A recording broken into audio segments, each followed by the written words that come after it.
नमस्कार शेतकरी मित्रांनो, स्वागत आहे तुमचं पुन्हा एकदा आपल्या नवीन व्हिडिओमध्ये।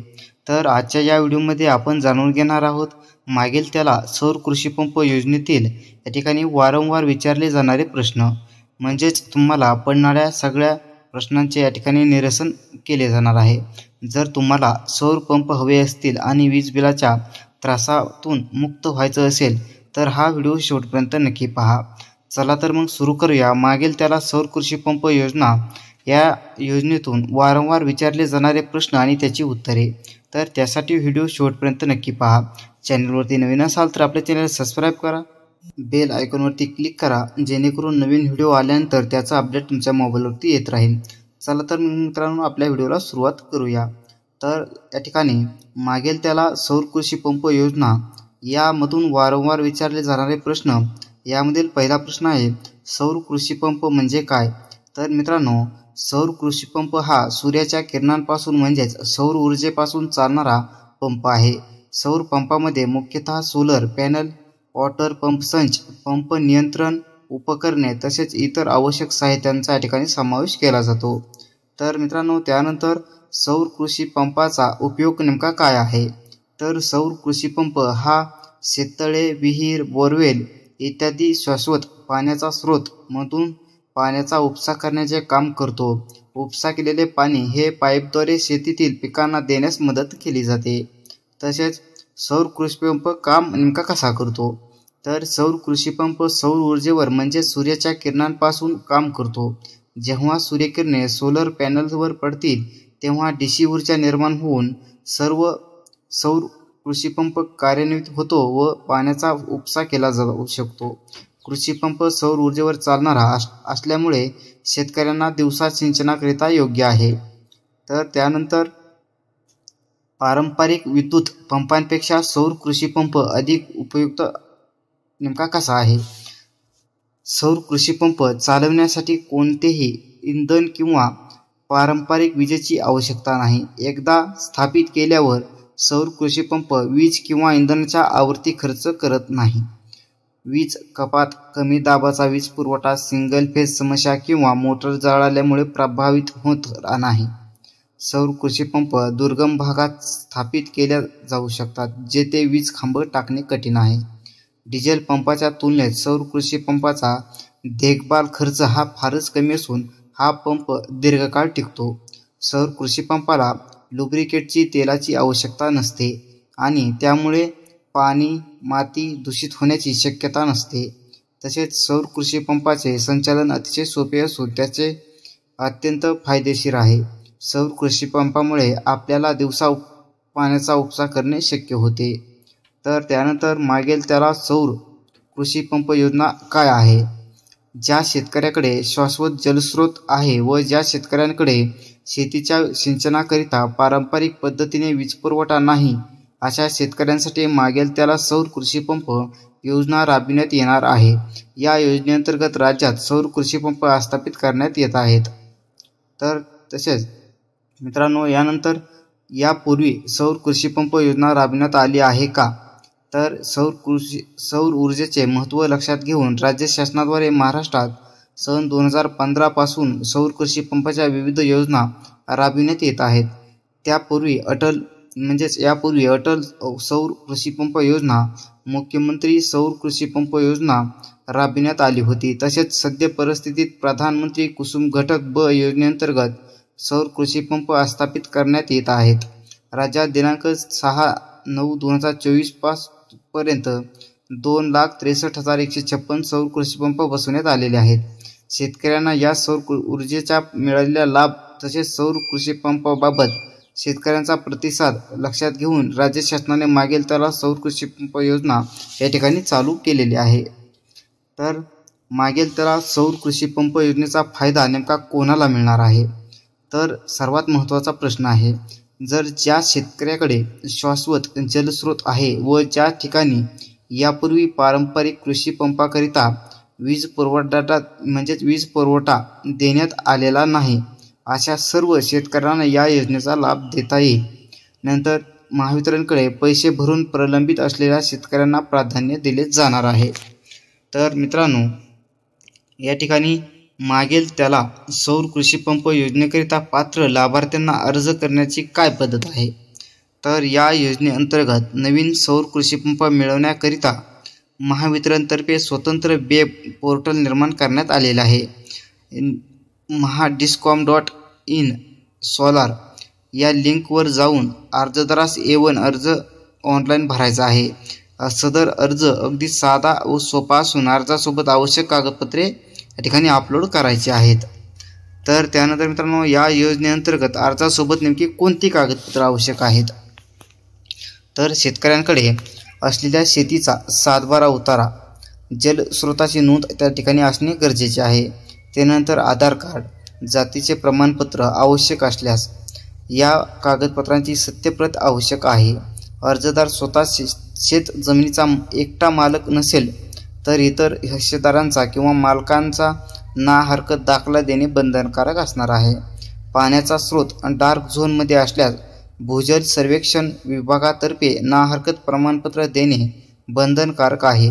या व्यतिरिक्त संपर्काकरिता ग्राहकांचा मोबाईल क्रमांक, ईमेल पत्ता असल्यास पाण्याचे स्रोत व त्याची खोलीची माहिती अर्जामध्ये भरणे आवश्यक असणार आहे. तर त्यानंतर अर्ज केल्यानंतर अर्जाबाबतची माहिती कशी मिळते? लाभार्थी अर्जदाराने ऑनलाईन अर्ज सादर करताच अर्जदारास त्याच्या मोबाईल क्रमांकावर लाभार्थी क्रमांक व इतर तपशील SMS द्वारे कळविण्यात येईल. तसेच विविध टप्प्यांवर अर्जाची सद्यस्थितीची माहिती अर्जदारास त्याच्या मोबाईल क्रमांकावर SMS द्वारे कळविण्यात येईल. या व्यतिरिक्त अर्जदारास वेब पोर्टलवर जाऊन लाभार्थी क्रमांकाच्या आधारे त्याच्या अर्जाची सद्यस्थिती पाहता येते. तर सौर कृषी पंप लावताना जागेची निवड कशी करावी? तर सौर कृषी पंप पूर्ण कार्यक्षमतेने चालविण्यासाठी जेथे सूर्याची किरणे सोलर पॅनलवर पूर्णपणे पडतील, कुठल्याही प्रकारची सावली अथवा आडोसा त्यावर येणार नाही, तसेच पॅनलवर धूळ घाण बसणार नाही याची दक्षता घ्यावी. सोलार पॅनल सूर्यकिरणाच्या दिशेने फिरण्यास वाव असेल अशा ठिकाणी बसविण्यात यावा. तसेच जमिनीचा भूभाग हा समपातळीवर असावा. सोलर पॅनल शक्यतो पाण्याच्या स्रोताजवळ व अशा ठिकाणी लावावा जेणेकरून तो सहज स्वच्छ करता येईल.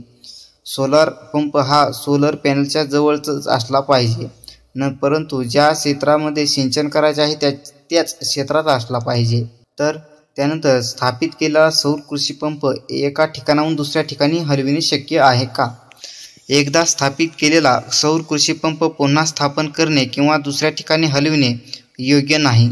शासन सुद्दीपत्र दिनांक 5/3/2024 अन्वये सौर कृषी पंप आस्थापित केलेल्या लाभार्थी शेतकऱ्यांना सदर सौर कृषी पंपाची विक्री अथवा हस्तांतरण करण्यास बंदी राहील. लाभार्थी शेतकऱ्यांनी अशा सौर कृषी पंपांची विक्री अथवा हस्तांतरण केल्यास त्यांच्याविरुद्ध महावितरण कंपनी या ठिकाणी गुन्हा दाखल करू शकते. तर सदर योजनेमध्ये लाभ घेण्यासाठी नेमके पैसे किती भरावे लागतात? तर सदर योजनेमध्ये भाग घेण्यासाठी सर्वसाधारण गटाच्या लाभार्थ्यांकडून सौर कृषी पंप किमतीच्या 10% रक्कम व अनुसूचित जाती अनुसूचित जमातींच्या लाभार्थ्यांकडून सौर कृषी पंप किमतीच्या 5% एवढी रक्कम भरावी लागते. तर मित्रांनो, यामध्ये बरेच असे प्रश्न आहेत जे तुम्हाला या ठिकाणी वारंवार पडत असतात. तर यामधीलच सदर योजनेकरिता लागणाऱ्या सौर कृषी पंपाची क्षमता या ठिकाणी कशी निर्धारित करावी? तर म्हणजेच या ठिकाणी योजनेअंतर्गत 1.5 एकरापर्यंत शेतजमीन असलेल्या शेतकऱ्यास 3 HP, त्यानंतर 2.51 ते 5 एकरापर्यंत शेतजमीन असल्यास 5 HP आणि 5 एकरावरील शेतजमीन धारक असल्यास 7.5 HP या ठिकाणी क्षमतेचा सौर कृषी पंप या ठिकाणी देण्यात येणार आहे. तर यामध्ये सौर कृषी पंपाचे नेमके फायदे काय आहेत?